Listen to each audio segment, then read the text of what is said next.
पर उसकी स्टेजिंग की जाएगी जो कि सीटी स्कैन और बोन स्कैन के जरिए की जाती है। एस्ट्रोजन और प्रोजेस्टेरॉन दो बहुत अहम हार्मोन हैं जिनकी तवील मुद्दत तक जिस्म में ज्यादती अर्ली एज में ब्रेस्ट कैंसर बनने की वजह बन सकती है। कैंसर में हार्मोनल फैक्टर्स बहुत अहम किरदार अदा करते हैं।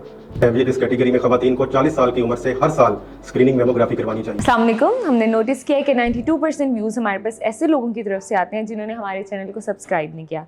तो आज हम मरहम की तरफ से आपके पास रिक्वेस्ट करने आए हैं कि आप हमारे चैनल को सब्सक्राइब करें ताकि हम और इन्फॉर्मेटिव कंटेंट और अच्छे डॉक्टर्स अपने प्लेटफॉर्म पर ला सकें। Thank you. अस्सलाम वालेकुम। मेरा नाम डॉक्टर ज़िशान अहमद ख़ान नियाज़ी है। मैं मेयो कैंसर केयर हॉस्पिटल और हमीद लतीफ़ हॉस्पिटल में एज ए कंसल्टेंट ऑन्कोलॉजिस्ट के तौर पर पिछले 10 से 12 साल से अपने फ़राइज़ अंजाम दे रहा हूँ। जैसा कि दुनिया में नौजवान ख़वातीन में ब्रेस्ट कैंसर की शरह में इजाफ़ा हो रहा है, तो इसकी मेन वजूहात में से सबसे पहले अगर हम बात करें तो लाइफस्टाइल चेंजेस यानी तर्ज़ ज़िंदगी में तब्दीलियाँ, जिसमें मोटापा, गैर सेहत बख्श ग़िज़ा जिसमें प्रोसेस्ड मीट, रेड मीट, चीनी का ज़्यादा इस्तेमाल, वर्जिश का ना करना और अल्कोहल का इस्तेमाल ज़्यादा। अगर हम दूसरी वजूहात की बात करें तो उसमें हार्मोनल फैक्टर्स हैं। कैंसर में हार्मोनल फैक्टर्स बहुत अहम किरदार अदा करते हैं। छाती के कैंसर के सरतान के लिए एस्ट्रोजन और प्रोजेस्टेरॉन दो बहुत अहम हार्मोन हैं जिनकी तवील मुद्दत तक जिस्म में ज़्यादती अर्ली एज में ब्रेस्ट कैंसर बनने की वजह बन सकती है।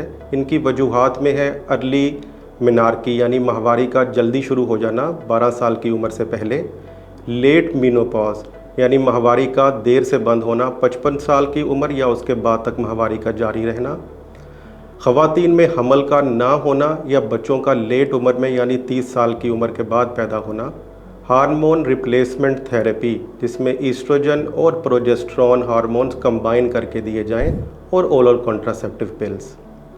अगर हम तीसरी और सबसे अहम बात के बारे में बढ़ें तो वो है जेनेटिक फैक्टर्स या फैमिली हिस्ट्री यानी विरासती तब्दीलियाँ।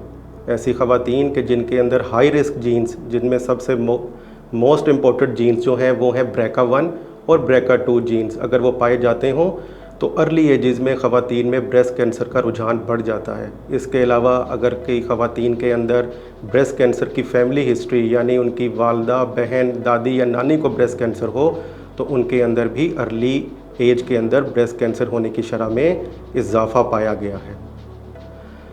कई ख़वातीन अर्ली ब्रेस्ट कैंसर के सिम्टम्स को नज़रअंदाज कर देती हैं और उन पर तवज्जो नहीं देती, जैसा कि छाती के अंदर बग़ैर दर्द के गिल्टी का पैदा होना, छाती के साइज़ या शक्ल में अचानक तब्दीली आ जाना, निप्पल का अंदर की तरफ मुड़ जाना या निप्पल के से डिस्चार्ज या खून का आना या निप्पल के इर्द गिर्द ख़ारिश होना। इसके अलावा छाती में मुस्तकिल दर्द रहना वगैरह शामिल हैं।